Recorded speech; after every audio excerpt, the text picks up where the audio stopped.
Mutton, దానికి 2 చెంచాల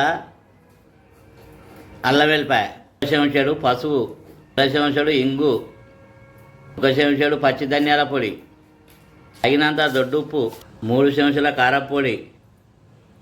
మొత్తం దీన్ని కలపాలి. ఇలా కలిపి 10 నిమిషాలు పక్కకు పెట్టుకోవాలి. స్టవ్ అంటు పెట్టినాం, స్టవ్ పైన మట్టి కంచులు పెట్టినాం, అందులో 2 చెంచాల ఆవాల నూనె పోసుకున్నాం. అల్జామాకు, మెంతి, పచ్చిమిర్చి, ఉల్లిగడ్డలు దూరగా గోలించుకోవాలి. కొత్తిమీర, పుదీనా అన్నీ దూరగా గోలించుకోవాలి.